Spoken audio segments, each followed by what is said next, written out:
ये भी गलत नहीं है, ठीक है, ये भी गलत नहीं है, पर ये हम कहते हैं इसको ओरिजिनल कॉन्स्टिट्यूशन, यानी जो हमारा ओरिजिनल कॉन्स्टिट्यूशन बना है उसमें आपके 395 आर्टिकल्स गिव, ठीक है, दिस इज द सिचुएशन।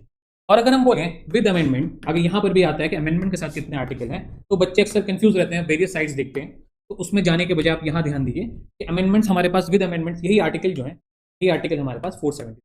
अभी जस्ट मैंने 2 मिनट पहले ही आपको बताया कि अमेंडमेंट का मतलब होता है जहाँ पे आपको अल्फाबेट दिख जाए ABCD, तो आर्टिकल्स में भी अमेंडमेंट होता है। अब अमेंडमेंट का आर्टिकल्स का मतलब क्या होता है? Articles means in layman's language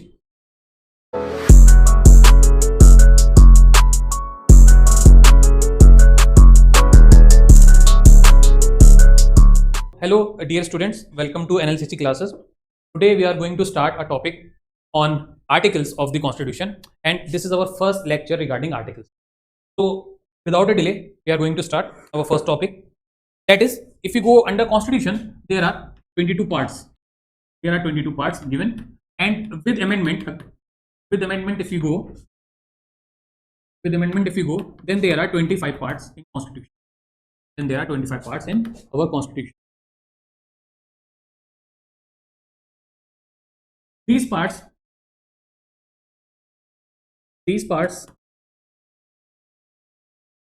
can be termed as chapters in layman's language. Okay, parts हमारे कॉन्स्टिट्यूशन में 22 है बिना अमेंडमेंट के। This is without amendment. Okay, अगर एग्जाम में आपके आता है कि बिना अमेंडमेंट के हमारे पास कितने पार्ट्स हैं, तो हमारे पास टोटल 22 पार्ट्स हैं बिना अमेंडमेंट के, और विद अमेंडमेंट हमारे पास, अमेंडमेंट के साथ हमारे पास वही पार्ट 25 हो जाते हैं। अमेंडमेंट का मतलब यहाँ पे ये हुआ, अमेंडमेंट का मतलब जैसे आपको जहाँ पे A, B इस तरीके का कोई भी नॉर्मल पार्ट के आगे या नॉर्मल आर्टिकल के आगे अगर कोई भी अल्फाबेट अगर आपको दिखता है, तो उसका मतलब होता है सिंपल वर्ड में कि वो चीज़ अमेंडेड है, वो चीज़ अमेंडमेंट है, उसी को हम अमेंडमेंट बोलते हैं।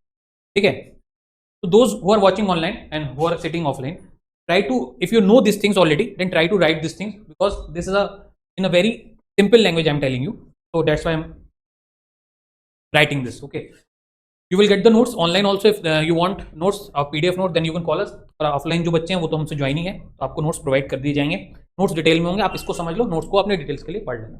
ठीक है, अब हम लोग आगे चलते हैं। ये एक बेसिक चीज़ होगी, अगर आप लोगों ने इतना लिख लिया, नोट डाउन कर लिया।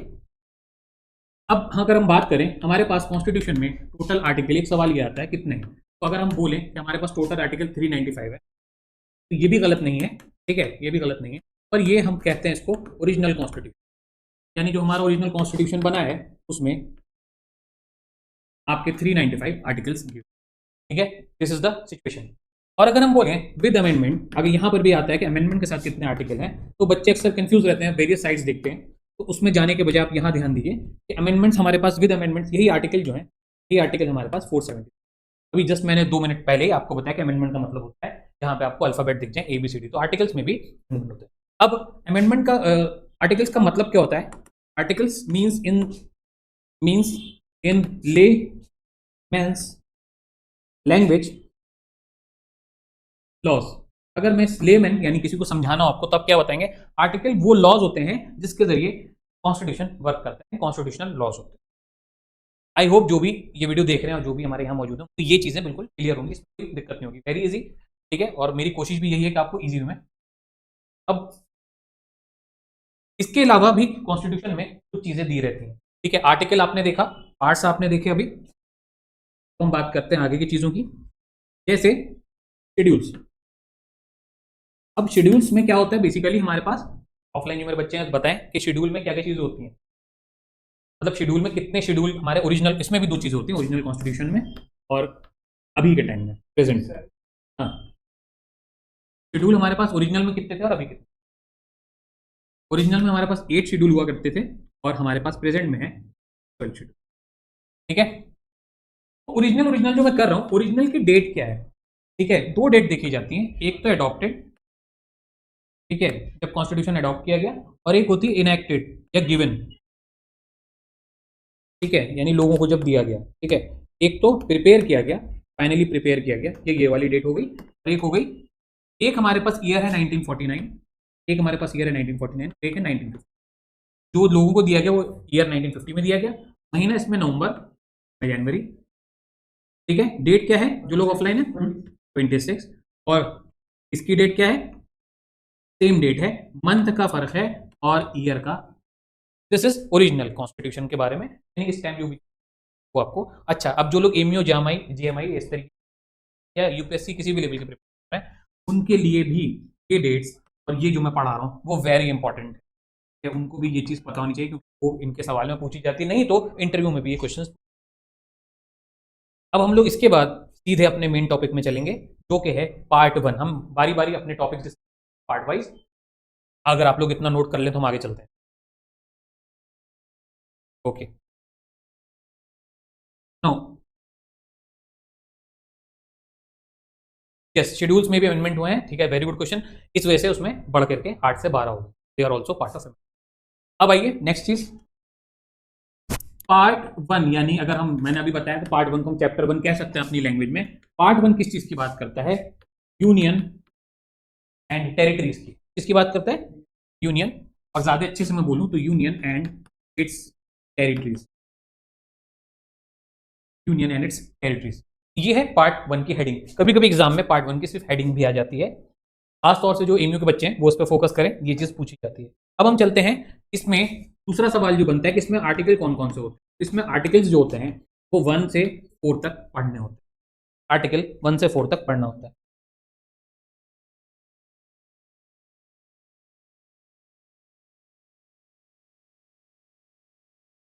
आई थिंक यहां तक क्लियर है, आगे चलते हैं। इसमें कुछ पॉइंट्स लिख पा रहा हूं मैं, please note it down. India, फिर मैं एक्सप्लेन करूंगा। India is a union, India is a union of states, India is a union of states, not a federation of states, not a federation of states. India is union of states, not a federation of states. पहला point फिर explain करेंगे, दूसरे point पे चलिए।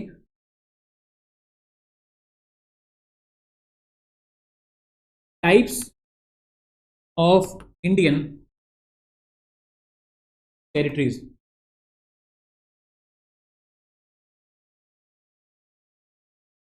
Types of Indian territories में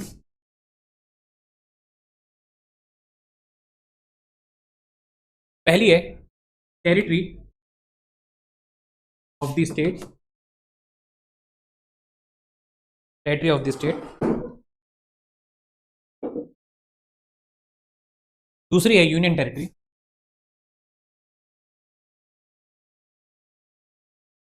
तीसरी है territories that may be acquired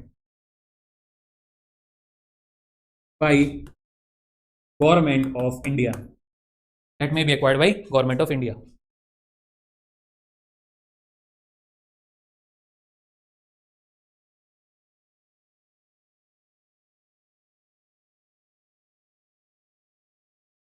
question यहां पे आता है, by which mode India can acquire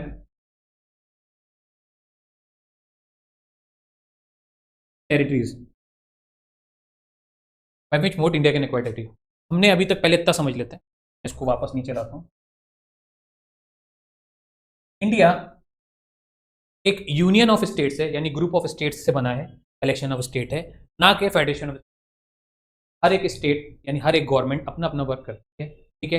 even state government अपना वर्क करती है, सेंट्रल गवर्नमेंट अपना वर्क करती है, पर ये रिस्पॉन्सिबल होते हैं एक दूसरे के लिए, यानी अगर स्टेट कुछ करेगी तो सेंटर को जवाब देगी। यूनियन मतलब ग्रुप, बंच, एक साथ मिलकर काम करना।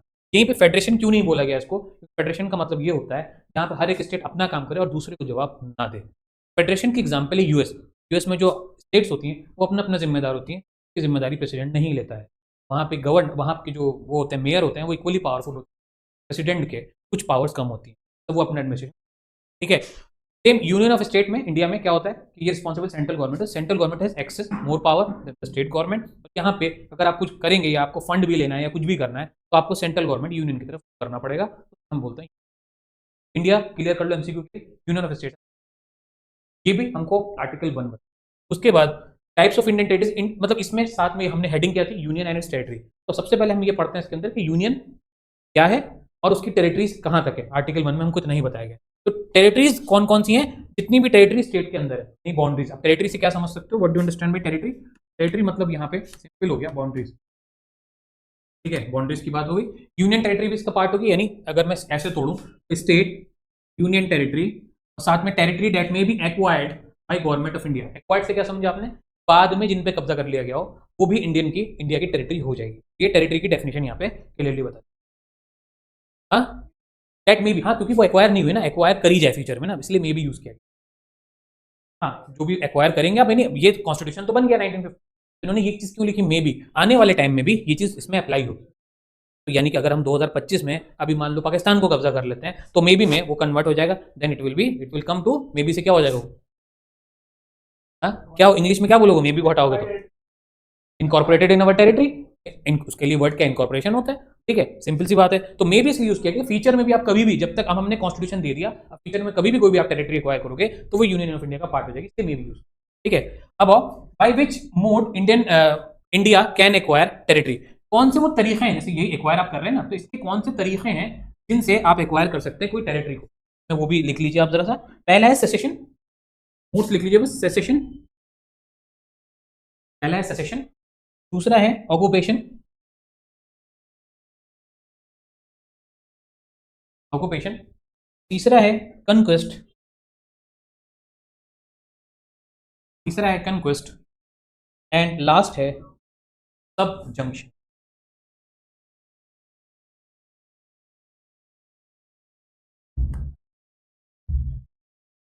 ठीक है, तो ये चारों ही मोड लगभग सिमिलर हैं, इनका मतलब भी लगभग सिमिलर होता है, यानी इन तरीकों से आप कोई भी टेरिटरी को एक्वायर कर सकते हैं। ठीक है, अब हमको क्योंकि और भी चीजें पढ़नी है, कोई मोड्स ऑफ एक्वायरिंग मोड्स कब्जा कर लेना, यही चीज है। ऑक्यूपेशन मतलब होता है ऑक्यूपाई कर लेना, मतलब सिमिलर मीनिंग है। कॉन्क्वेस्ट मतलब होता है जीत लेना, ठीक है। सब जंक्शन होता है मिला लेना, मीनिंग लगभग, मतलब एक्वायर के ही मोड्स हैं, मीनिंग थोड़ी थोड़ी सी डिफरेंट है, नहीं। अब हम इसमें एक लास्ट चीज, आर्टिकल 1 ऑल्सो डिफाइंस, ठीक है, article 1 also defines name of India, India का नाम भी बताता है, ठीक है, that is Bharat.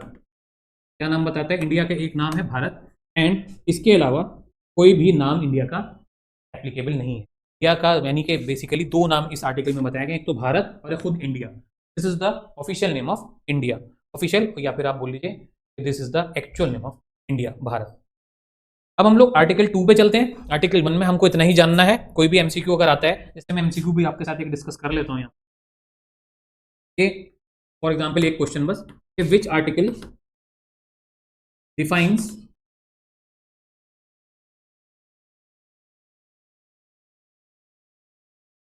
That defines another name, defines तो बहुत सारे हैं, तो हम एक क्वेश्चन ले रहे थे, जैसे defines another name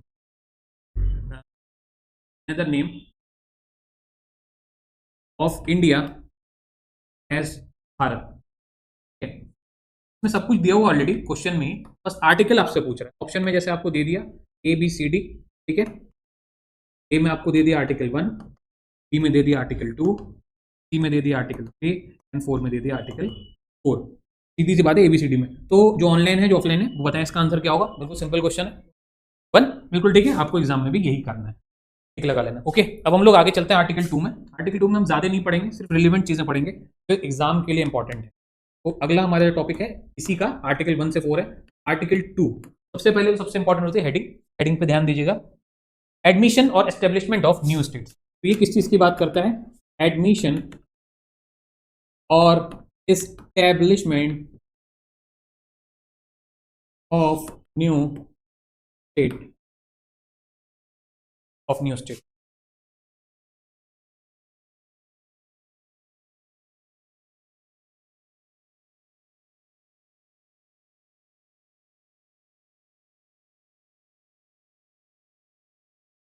means, take an example, if we fight rather fought with Pakistan and won, ठीक है, वी में यहाँ पे इंडिया होगा, won, then the territories या फिर बाउंड्रीज will became ours, हमारी हो जाएंगी, ठीक है। This is an example of admission और स्टेब्लिशमेंट ऑफ न्यूज। मतलब क्या हो गया, अगर हम किसी जगह से लड़ते हैं, हमने ऊपर पढ़ा कि सेसेशन के मोड क्या है या क्या है, अगर हम किसी से लड़ते हैं, झगड़ते हैं किसी जगह से, उसकी जो भी टेरिटरी है, जो भी उसकी बाउंड्रीज है, अगर हम जीत जाते हैं तो वो पूरी की पूरी हमारी हो जाएगी। इस तरह के प्रोसेस को हम क्या बोलेंगे, एडमिशन ऑफ या एस्टेब्लिशमेंट ऑफ न्यू स्टेट। और ये चीज़ हमको दे रखी है आर्टिकल 2, यानी उसको जब हम इंडिया का पार्ट बनाएंगे तो आर्टिकल 2 को बनाएंगे, ठीक है। ये तो हो गया simply article 2। Now move on to article 3। Article 3 क्या बोलता है, क्या बोलता होगा बताओ। ये भी न्यू स्टेट की बात करता है, पर एग्जिस्टिंग न्यू स्टेट की बात करता है। तो let me right it first. तो फॉर्मेशन और change a existing state, formation और change existing state.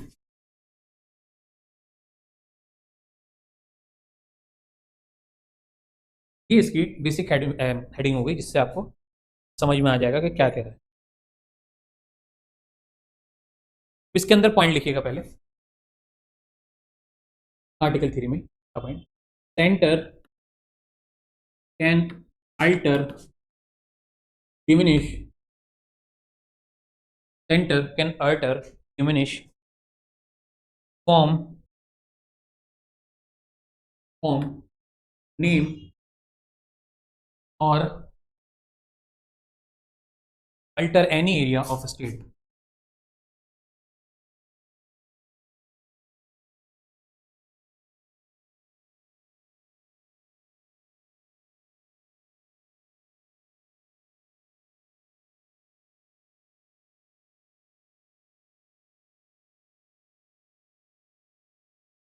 What is the process?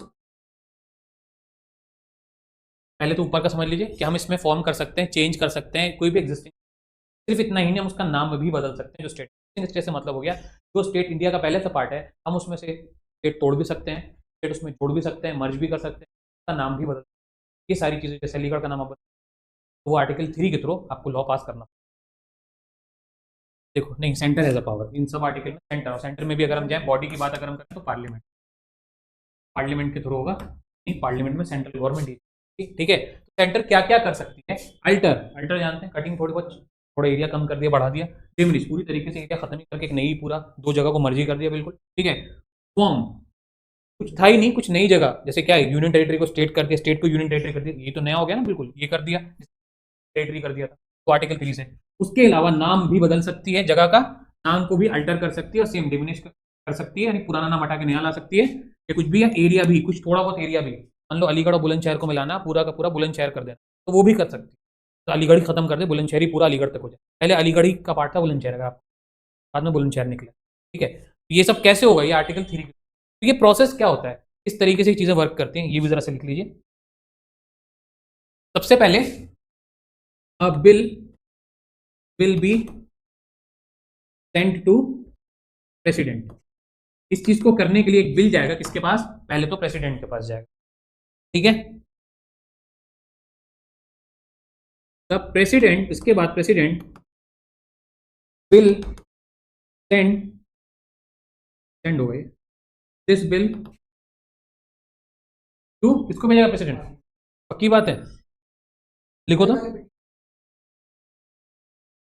Petition क्यों फाइल होगी, डायरेक्ट भाई, आपको क्या है, सबसे पहले ही तो बता रहा हूँ कि सबसे पहले एक बिल जाएगा, पिटीशन एक बिल जाएगा, किसके बाद, प्रेसिडेंट। बिल कौन भेजेगा, मेंबर्स ऑफ पार्लियामेंट, ठीक है। उसके बाद वो प्रेसिडेंट उस बिल को क्या करेंगे, भेजेंगे to state, bill to state, ठीक है, स्टेट को भेजेंगे ओनली वंस फॉर कंफर्मेशन, लिख लो ओनली एक बार ही लौटा सकते हैं, कोई भी बिल को एक ही बार भेज सकते हैं ना, ओनली वंस, अगर याद हो तो।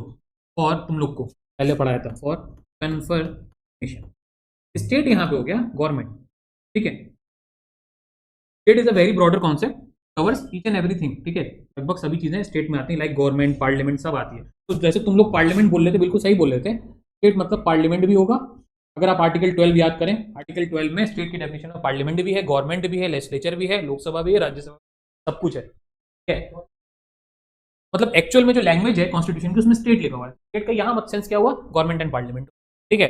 उसके बाद क्या होगा, अब इन्होंने लौटा दिया, तो अब सीधे आफ्टर गिविंग इज एसेंट, यानी परमिशन यानी साइन, एसेंट के कई सारे मतलब होते हैं। प्रेसिडेंट जब अपना एसेंट दे देगा, इसके बाद president will send it to parliament. यहां पे एक मैं माफी चाहूंगा आपसे, गलत बोल गया मैं, कि पहले वो स्टेट को भेजेगा, यानी जिस स्टेट में मर्ज होना है, जो स्टेट मिलने वाली है, पहले वहां भेजा जाएगा, उसके लेजिस्लेचर में।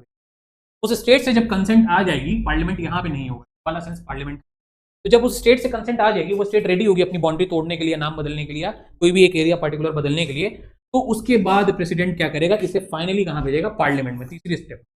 अब हम चलते हैं चौथी स्टेप में, जो कि लास्ट है। If parliament passes the bill, if parliament passes the bill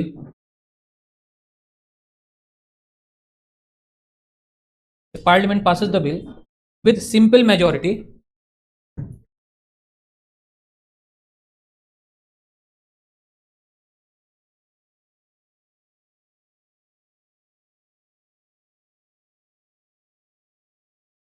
simple majority,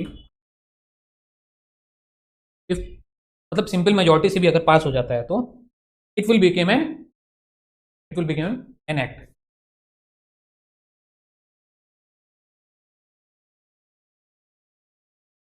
तो ये एक्ट बन जाएगा, और जब एक्ट बन गया तो it will be a law, और जब लॉ बन गया then it will be implemented.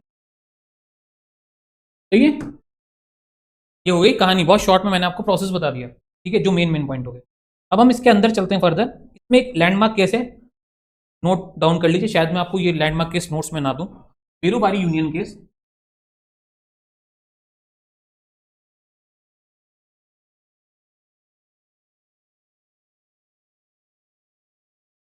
बिल्कुल, फिर डायरेक्ट पार्लियामेंट पे डिसीजन, ठीक है, फिर डायरेक्ट पार्लियामेंट पे, पहले स्टेट की कंसेंट होगी, एक बार लौटा सकता है, अगर स्टेट राजी नहीं है तो पार्लियामेंट कन्विंस करेगा, इस करो अगर करना जरूरी है, मैंडेट।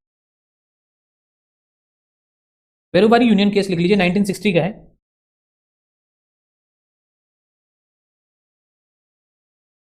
1960 का केस है, ये लैंडमार्क केस है। इसके अंदर क्या बोला गया, Indian territory can be seeded, लिख लीजिए, मैं लिख दे रहा हूं, Indian territory can be seeded, can be seeded यानी मर्ज कर दी जा सकती है, अलग करी जा सकती है, ठीक है, to a foreign state only, to a foreign state only, to a foreign state only, by amending constitution, by amending constitution।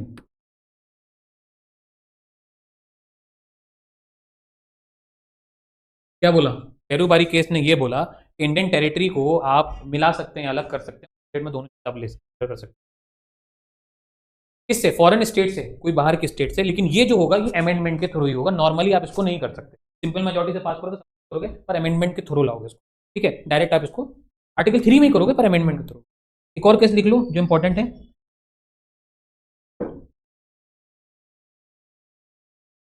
इसको मैं बोल दे रहा हूं, सुप्रीम कोर्ट, ऐसे ही लिख लो, supreme court in 1969, Supreme Court in 1969 dash, Supreme Court in 1969 dash said settlement of boundary, settlement of boundary dispute, settlement of boundary dispute between India and other countries, between India and other countries does not require does not require does not require a constitutional amendment, does not require a constitutional amendment,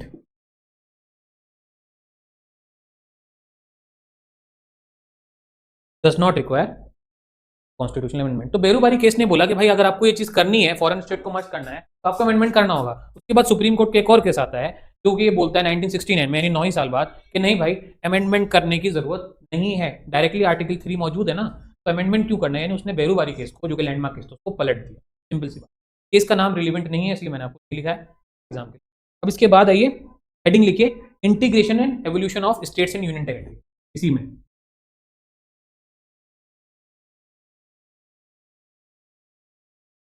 integration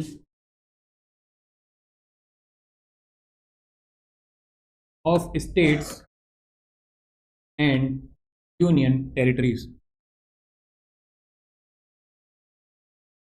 integration of states and union territories. तो जैसे कि अगर ध्यान हो आपको कि after के अंदर इंडिपेंडेंस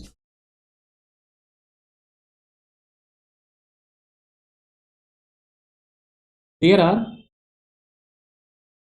552 प्रिंसली स्टेट। देखो आजादी से पहले हमारे पास टोटल 552, आजादी के टाइम पे हमारे पास टोटल 552 प्रिंसली स्टेट थी। तो यहाँ इंपॉर्टेंट क्या आपके लिए कि हमारे पास कितनी प्रिंसली स्टेट हुआ करती थी, ठीक है, यानी they are under indirect control of the British government. Okay, in 1950s के बाद लिखिए, आफ्टर इंडिपेंडेंस की बात हो गई, इन इंडिपेंडेंस 1947 की बात हो गई, इन 1950 1950 में चलते हैं सीधे, ठीक है। States were divided among four fold classification. In 1950 states were divided into four-fold classification। 1950 में क्या हुआ, ये जो प्रिंसली स्टेट को मर्ज करते करते हम कहां पहुंचे, इसकी कैटेगरी करी हमने, क्लासिफाई करा स्टेट्स को ए बी सी डी में। तो हमने क्या करा, ए बी और सी डी में, सॉरी सी और डी में स्टेट को कैटेगराइज कर दिया, क्लासिफाई कर दिया, ठीक है।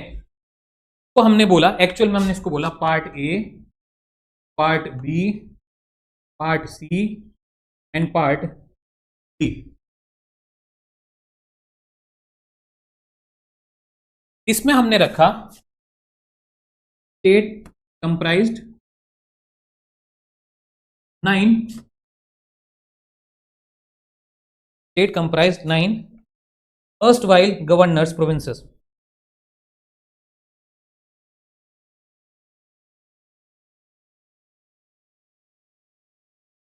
अरे यार, erstwhile की स्पेलिंग क्या होती है,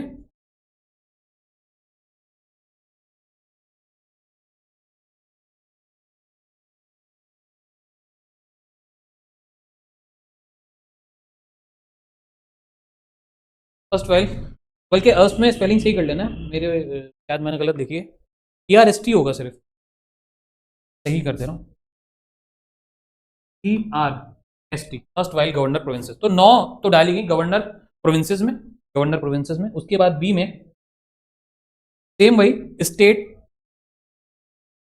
स्टेट कंसिस्टेड लिख लो या कंप्राइज लिख लो, ठीक है, same 9, state comprises 9, consisted 9, erstwhile princely state with legislature, यहाँ पे भी सेम है, erstwhile princely state यहाँ पर भी है, erstwhile princely state यहाँ पर भी है, बट वो लेजिस्लेचर के साथ है, ये गवर्नर के साथ है, वो लेजिस्लेचर के साथ, विद लेजिस्लेचर।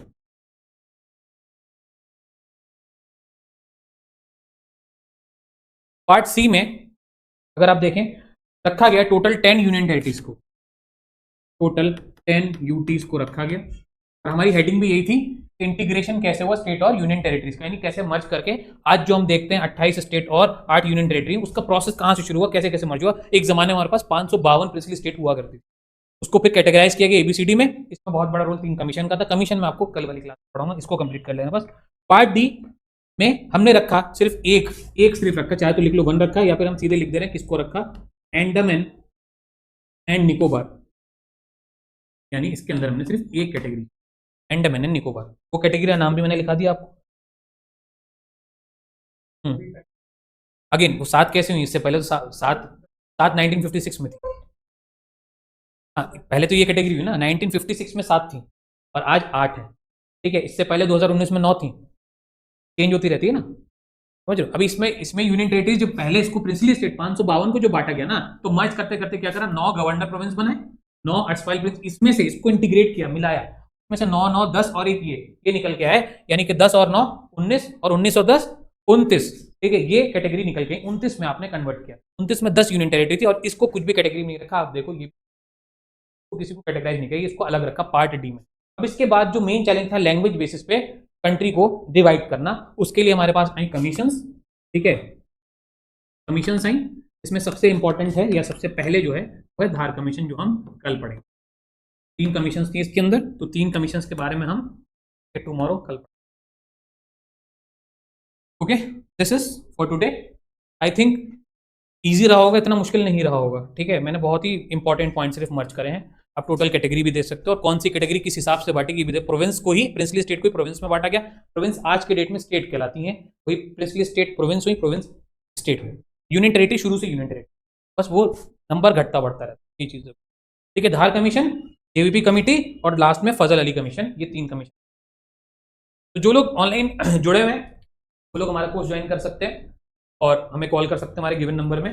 और साथ में कमेंट करके बताएं अगर कुछ समझ में नहीं आया हो तो, और फर्दर किसी टॉपिक पे अगर आपको कुछ जानकारी आप वो भी हमें बता सकते हैं। To subscribe our channel. Thank you.